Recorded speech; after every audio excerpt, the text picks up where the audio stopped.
Hi అండి, welcome back to worry miracles. నేను మీ శ్రావణి. ఈరోజు మనం మన ఛానల్లో చాలా ఈజీగా క్విక్గా అయిపోయే దద్దోజనం అయితే చేసేసుకుందాము. టేస్ట్ కూడా చాలా బాగుంటుంది. మరి ఇంకేమాత్రం ఆలస్యం చేయకుండా ప్రాసెస్ ఏంటో చూసేద్దాం.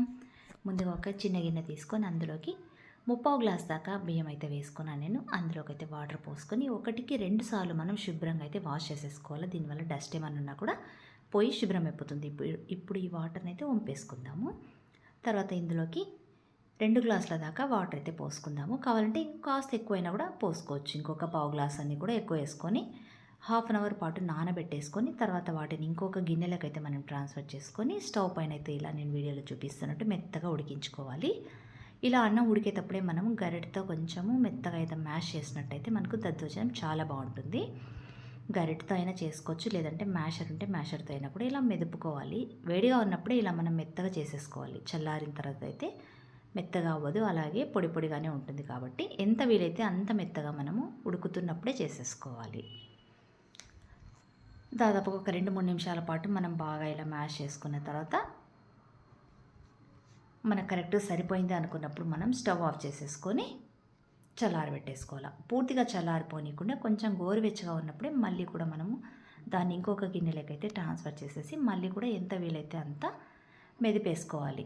మీకు వీలైనంత మెత్తగా అయితే చేసేసుకోవాలి. అప్పుడే మనకు దద్దోజనం పర్ఫెక్ట్గా వస్తుంది. ఇప్పుడు ఇందులోకి అయితే ఫ్రెష్గా తీసి పెట్టుకున్న పెరుగునైతే 1 కప్పు వేసుకుందాం. అంటే 250 ml వేసుకుందాము. ఫ్రెష్గానే ఉండాలి. పెరుగు అయితే కమ్మగా ఉండాలి, పుల్లగా ఉండకూడదు.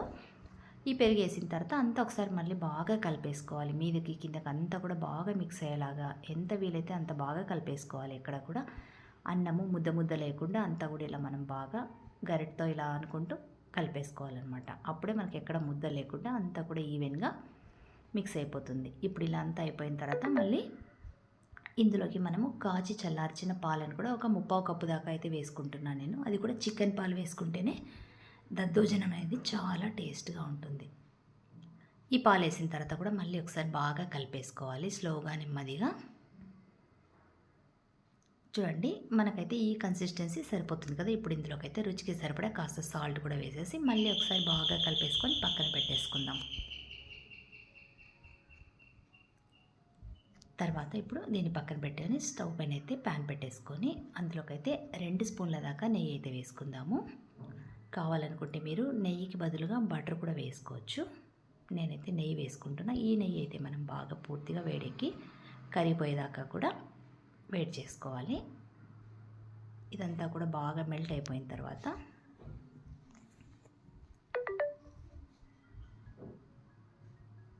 ఇప్పుడు వేడిగా ఉంది కదా, కొంచెము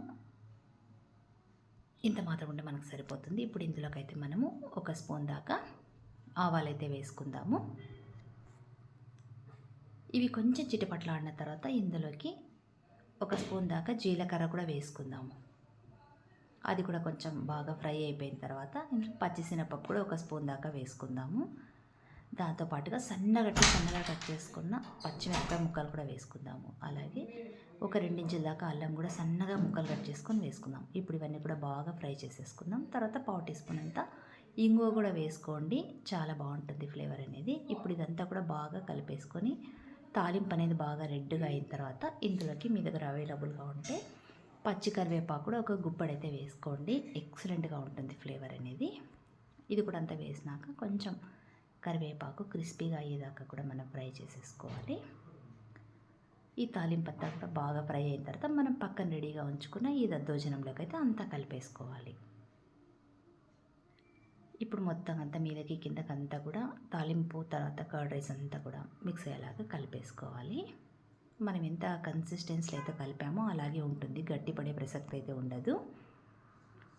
చూసారు కదా ఎంత ఈజీగా చేసేసుకున్నామో. మీకు నచ్చింది కదా, మరి ఇంకెందుకు ఆలస్యం, మీరు కూడా తప్పకుండా ట్రై చేయండి. ఈ వీడియోని అయితే మీ ఫ్రెండ్స్కి కుటుంబ సభ్యులకి అయితే షేర్ చేయండి. నెక్స్ట్ మళ్ళీ ఇంకొక మంచి వీడియోతో మళ్ళీ మేము ముందుంటా. Until then bye. Thanks for watching.